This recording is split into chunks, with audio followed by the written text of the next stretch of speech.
Terima kasih Anda masih bersama kami dalam Breaking News Kompas TV. Saudara, hari ini TNI Angkatan Laut akan menutup proses pembongkaran pagar laut yang sudah berlangsung sejak beberapa minggu yang lalu. Rencananya, Kamis hari ini pembongkaran pagar laut dinyatakan selesai. Sisa pagar laut sepanjang 1,36 km akan diserahkan TNI Angkatan Laut kepada warga dan juga nelayan setempat untuk dibongkar secara mandiri. Pembongkaran pagar laut sesuai dengan perintah Kepala Staf Angkatan Laut Laksamana TNI Muhammad Ali untuk membantu masyarakat dan juga nelayan di wilayah Tangerang yang terdampak langsung dengan adanya pagar laut tersebut. Saudara, informasinya jurnalis Kompas TV Eril Wiranata akan berusaha menghubungi atau mewawancarai salah satu nelayan yang rencananya hari ini akan turut membongkar pagar laut di hari terakhir ini. Kita akan tanyakan kepada jurnalis Kompas TV Eril Wiranata di pos Angkatan Laut di Tanjung Pasir, Tangerang, Banten. Selamat pagi Eril. Eril, kami akan mengupdate lagi. Tadi kan disebutkan Eril mengatakan hari ini pembongkaran pagar laut ini akan menyertakan sejumlah nelayan dan juga warga. Nah, bagaimana dengan respon dan juga respon dari nelayan dan juga warga terkait dengan pembongkaran pagar laut ini, Eril? Ya, Disti, benar sekali bahwa memang tadi saya sempat berbincang dengan perwakilan nelayan yang juga ikut hadir selama pembongkaran yang dilakukan oleh TNI AL, lalu KKP dan Bakamla, dan ia menyatakan bahwa cukup merasa senang dan mungkin kita akan bisa tanya langsung kepada perwakilan nelayan tersebut untuk bagaimana proses tersebut dia mengikuti dari awal hingga saat ini. Ya, Mas, Iya. bagaimana proses dari awal hingga saat ini dalam proses pembongkaran tersebut, Mas? Waduh, sangat sedih kalau kita ceritain dari awal gitu ya. Ketika pembakaran pertama saya paranin, saya di laga-laga baru tangkep lah apalah gitu. Namanya kita sebagai nelayan ketakut ya. Akhirnya sama teman-teman saya kumpul bareng-bareng, saya bikin spanduk pagar laut ini kita segel atas nama masyarakat nelayan Tanjung Pasir. Alhamdulillah dengan adanya bapak-bapak dari TNI AL, dari KKP dan yang lainnya juga sangat sekali membantu saya sebagai warga nelayan Tanjung Pasir yang tadinya susah, jangankan mau mancing, mau beli alat pancingan aja tuh umpan, rebon, susah lewatnya. Di sono dipagar, di sini dipagar. Tapi dengan adanya pembongkaran pagar laut, saya sebagai pribadi saya dan rekan-rekan nelayan yang lainnya mengucapkan terima kasih banyak yang sebesar-besarnya kepada bapak-bapak semuanya yang saya nggak bisa sebutin dah satu-satu namanya. Berarti dengan adanya pembongkaran selama sebulan ini cukup membantu dan bermanfaat ya Pak untuk nelayan sekitar? Sangat membantu, sangat bermanfaat buat kami sebagai nelayan. Terutama saudara-saudara kami tuh nelayan jaring, nelayan jaring, nelayan arat, rawe, sangat terima kasih itu. Mereka semua pada senang. Contohnya kemarin saya sama Angkatan Laut tuh nyambutin pagar sampai dibagi kerang, dibagi rajungan sama mereka itu. Nelayan-nelayan yang ada di Tanjung Kait, di Keronjo. Kan sangat senang sekali saya itu. Kesulitannya apa sih Pak selama kurang lebih sebulan ini dalam proses pembongkaran ngikutin TNI Angkatan Laut, KKP dan lain-lainnya? Selama didampingin sama Angkatan Laut, alhamdulillah nggak ada kesulitan apa-apa. Semuanya dibantu sama TNI Angkatan Laut. Terus juga dari teman-teman yang lain juga sangat ngebantu juga. Kalau kami sengaja gitu didatengin sama preman-preman orang dari PT yang sampai sekarang kagak pada ngaku itu. Bingung. Lalu mungkin terakhir Pak, ini dengan terakhir kan bakal diserahkan kepada nelayan sekitar sepanjang 1 km untuk dilakukan pembongkaran secara mandiri. Apakah ini bermasalah atau cukup terima kasih dengan 30 km yang sudah dilakukan pembongkaran? Ya, terima kasih sekali. Tapi nelayan pengennya Pak nih, setelah dibongkar pagar tuh ya, dibikinin itu pemecah gelombang. Jadi tuh ketika musim utara nih kayak kemarin tuh, saudara-saudara saya tuh banyak yang pada hancur perahunya. Kena serangan angin sama ombak. Kalau bisa mah dari mana aja nih, dari pemerintah, apalagi ini kan instruksi Bapak Presiden, Bapak Prabowo agar dicabutin, dibongkarin pagar laut. Apa salahnya setelah dibongkarin dibikinin lah, dibikinin pemecah gelombang buat kita lebih aman lagi begitu. Berarti Pak Rodi ini nantinya sekitar 1,3 kilometer untuk diserahkan kepada nelayan sekitar untuk dicabut secara mandiri ini tidak bermasalah ya Pak dan aman. Aman, sangat-sangat aman sekali ya. Baik, terima kasih banyak Pak Rodi atas waktunya.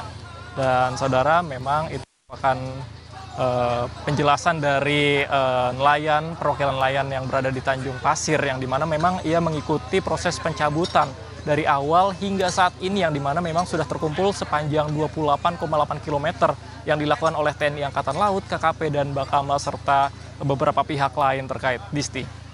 Jadi warga nelayan ini juga mengapresiasi betul, berterima kasih kepada TNI Angkatan Laut begitu ya, karena pembongkaran pagar laut ini yang sebelumnya sempat menyulitkan nelayan ini untuk bisa melaut, ini akhirnya bisa mempermudah mereka untuk bisa menjaring ikan dan juga menangkap ikan di laut lagi. Terima kasih Ariel Wiranata melaporkan langsung dari Tangerang, Banten. Kami masih akan membahas soal pembongkaran pagar laut di hari terakhir bersama dengan Mbak Susan dari Kiara. Mbak Susan masih bergabung bersama Adisti Larasati ya, Mbak Susan? Iya. Mbak Susan, tadi kita sudah dengar ya nelayan yang menyebutkan bahwa memang tadinya kesulitan untuk bisa melaut begitu ya, karena tertutup aksesnya pagar laut, tapi kemudian akhirnya dibongkar. Tapi ada yang menarik nih Mbak Susan.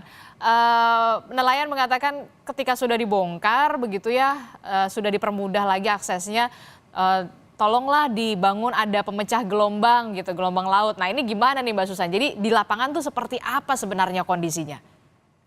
Ya, terus terang di lapangan ini pasca kasus ini mencuat gitu ya, banyak sebenarnya hal yang terjadi gitu, mulai dari kita ribut gitu ya soal siapa, tapi di sisi lain juga memang ada banyak apa ya, narasi yang dibangun di bawah gitu.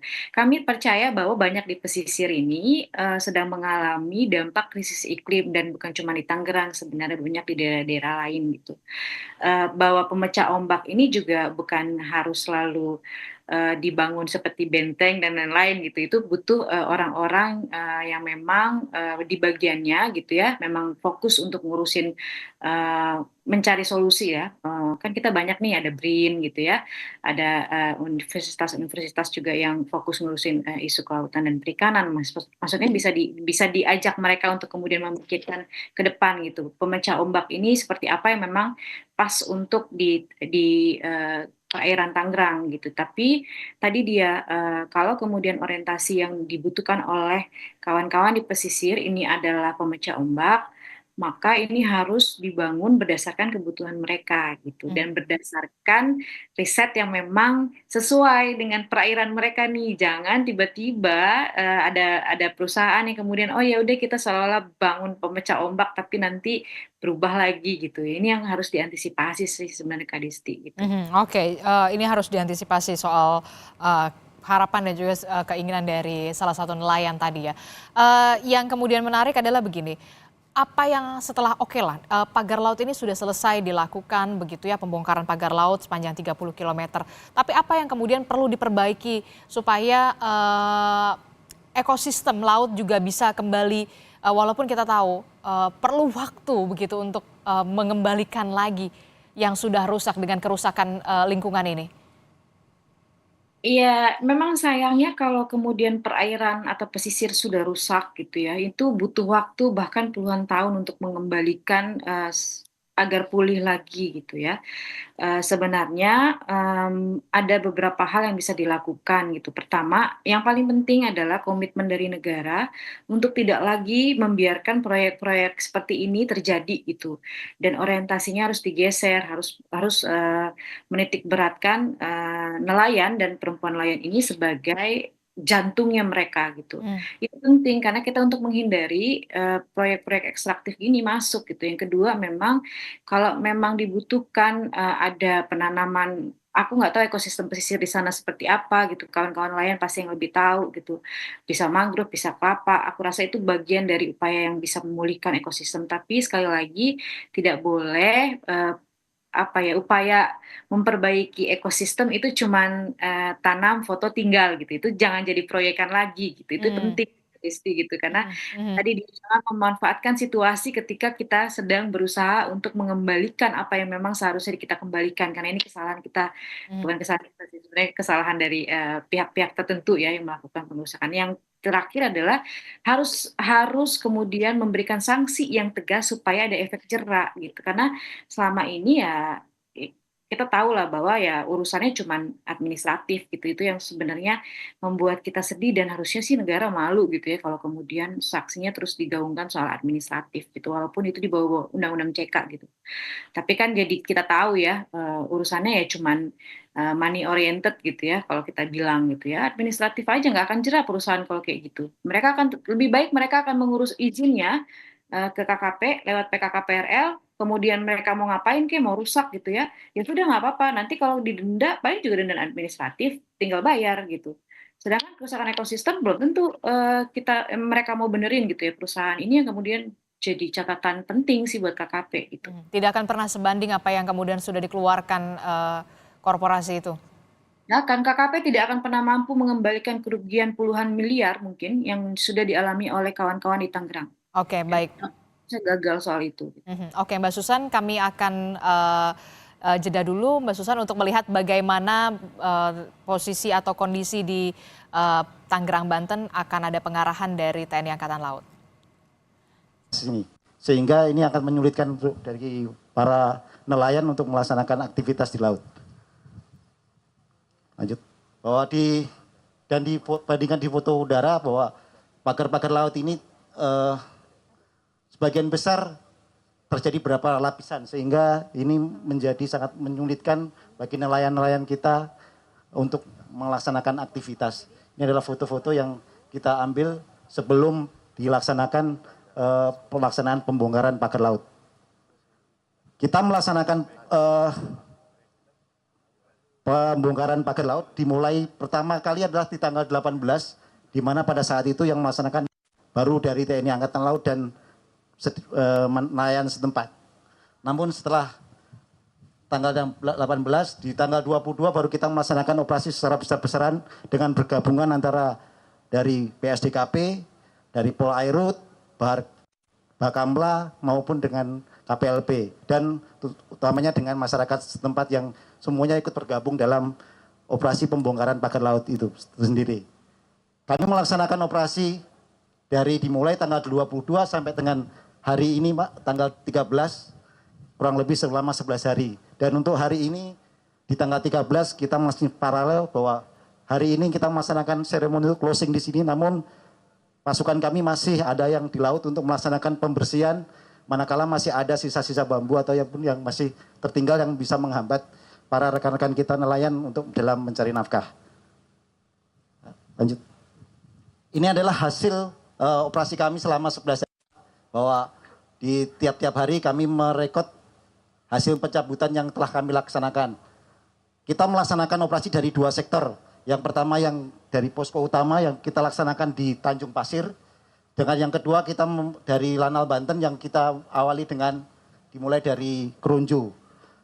Di mana di tiap hari rata-rata kami berhasil kami cabut kurang lebih antara 2 km sampai dengan 5 km. Semua